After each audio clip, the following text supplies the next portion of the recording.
ಇಲ್ಲೇ ನಮ್ಮನ್ನು ಕೇಳ್ತಿದ್ದವ್ರು ಯಾರು? ಅಂತ ಒಂದು ಕಷ್ಟ ಕಾಲದಲ್ಲೂ ಈ ಪಕ್ಷವನ್ನು ಉಳಿಸ್ತೀವಿ ಬೆಳೆಸ್ತೀವಿ ಅಂತಕ್ಕಂಥ ನಿಮ್ಮ ಈ ಛಲ ಏನಿದೆ, ನಾನು ಇವತ್ತು ಒಂದು ಮಾತನ್ನ ಹೇಳ್ತೇನೆ. ಈ 15-16 ವರ್ಷಗಳು ನೀವು ಪಟ್ಟಿರ್ತಕ್ಕಂಥ ಶ್ರಮಕ್ಕೆ ಸಂಪೂರ್ಣವಾದಂಥ ಫಲ ಆ ಭಗವಂತ ನಿಮ್ಮೆಲ್ಲರಿಗೆ ನೀಡುತ್ತಾನೆ ಅಂತಕ್ಕಂಥದ್ದು ನನ್ನ ಅಭಿಪ್ರಾಯ. ಇಷ್ಟು ಪ್ರೀತಿಯಿಂದ ಇವತ್ತು ನನ್ನನ್ನು ಬರಮಾಡ್ಕೊಂಡಿದ್ದೀರಿ. ಇವತ್ತು ನಮ್ಮ ಪಕ್ಷ ಈ ಮಟ್ಟಕ್ಕೆ ಕೇವಲ ನಾವು ಗೆದ್ದಿರತಕ್ಕಂಥದ್ದು 2 ಸ್ಥಾನ. ನಾನು ಹಾಸನ ಜಿಲ್ಲೆಯ ಜನತೆಗೆ ದೋಷ ಕೊಡಲ್ಲ. ಇವತ್ತೇನಾದರೂ ಜನತಾದಳ ಉಳಿಸಿ ಬೆಳೆಸಿದ್ರೆ ಆ ಜಿಲ್ಲೆಯ ಜನತೆಯ ಆ ಒಂದು ದೇವೇಗೌಡರಿಗೆ ಕೊಟ್ಟಿರ್ತಕ್ಕಂಥ ಒಂದು ಶಕ್ತಿ ಏನಿದೆ, ಆ ಶಕ್ತಿ ಏನಿದೆ ಅದನ್ನ ನಾನು ಕೊನೆ ಉಸಿರಿರೋವರೆಗೂ ಹಾಸನ ಜಿಲ್ಲೆಯ ಜನತೆಯನ್ನ, ನನ್ನ ಕಾರ್ಯಕರ್ತರನ್ನ ಮರೀತಕ್ಕಂಥವನಲ್ಲ.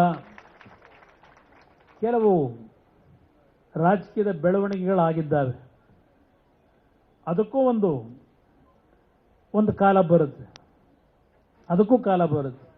ನನಗೆ ನೋವೆಲ್ಲ ಆಯಿತು ನನ್ನ ಕುಟುಂಬದ ಬಗ್ಗೆ.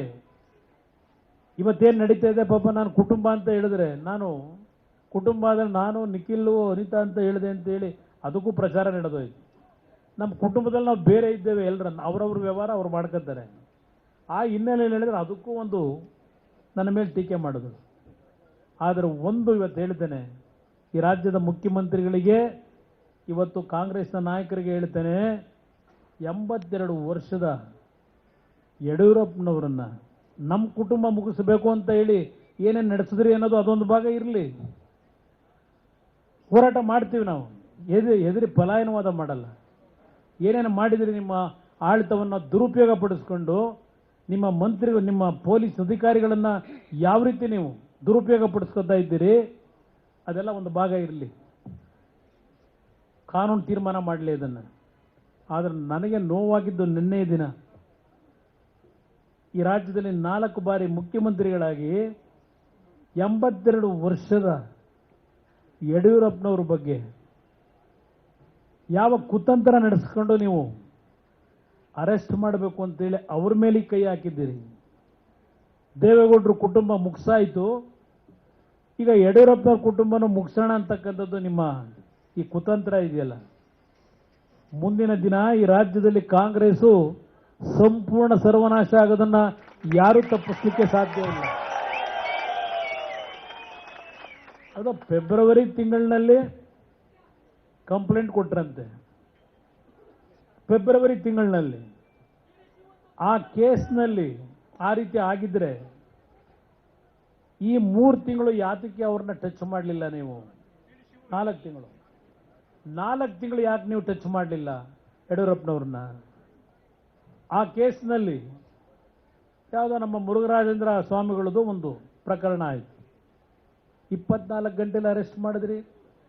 ಇಲ್ಲಿ ಯಾವುದೋ ಇದೆಂಥದ್ದು ಇದು ಅಂದ್ರಳ್ಳಿ ಅಂತೇಳಿ ಇಲ್ಲಿ ಯಾವುದೋ ಒಂದು ಪಾಪ ಅವ್ರು ಯಾರೋ ಸ್ವಾಮಿ ನನ್ನನ್ನೇನೋ ಒಂದು ಕರೆದೇನೋ ಪೂಜೆ ಮಾಡಿಸಿದ್ರು, ದೇವೇಗೌಡರನ್ನ ಕರೆದು ಅಲ್ಲೇನೋ ಒಂದು ಪೂಜೆ ಮಾಡಿದ್ರು ಅಂತೇಳಿ ಅವ್ರ ಮೇಲೆ ಅದು ಎಂಥದೋ ಒಂದು ಮತ್ತೆ ಅಲ್ಲೊಂದು ಪೋಸ್ಕೋನೋ ಮಾಡಿ ಪಾಪ ಅವ್ರನ್ನ ಚೌಡೇಶ್ವರಿ ದೇವಸ್ಥಾನ ಇಲ್ಲಿ ಅಂದ್ರಲ್ಲಿ ಕುಣಿಗಲ್ಲು ಅವ್ರನ್ನ ತಗೊಂಡೋಗಿ ಅಲ್ಲೆಲ್ಲೋ 3 ತಿಂಗಳಾಯ್ತು 4 ತಿಂಗಳಾಯ್ತು ಗೊತ್ತಿಲ್ಲ, ಅರೆಸ್ಟ್ ಮಾಡಿಟ್ಟು 4 ತಿಂಗಳು ಈ ಕೇಸನ್ನು ನೀವು ಟಚ್ ಮಾಡಿದೆ. ಈಗ ನೀವು ಯಡಿಯೂರಪ್ಪನವರ ಹೆಸರನ್ನ ತಂದು ನಾನ್ ಬೇರಬಲ್ ವಾರೆಂಟು ಅಂತ ಹೇಳಿ ಕೈ ಹಾಕಿದ್ದೀರಲ್ಲ. ನಿಮ್ದೊಂದು ಇಲಾಖೆನ ಇದು, ನಿಮ್ಮ ಸರ್ಕಾರನ ಇದು, ನಿಮ್ಮ ಕಾನೂನ ಇದು? 4 ತಿಂಗಳಿಂದ ಏನು ಮಾಡ್ತಾ ಇದ್ರಿ? ಇವತ್ತು ನಿಮಗೆ ಯಾವೊಂದು JDS ಬಿಜೆಪಿಯ ಮೈತ್ರಿಯಿಂದ ಈ ನಾಡಿನ ಜನತೆ ಇವತ್ತು ಕಾಂಗ್ರೆಸ್ನ ಮುಗಿಸ್ತಕ್ಕಂಥ ತೀರ್ಮಾನ ಮಾಡಿದ್ದಾರೆ.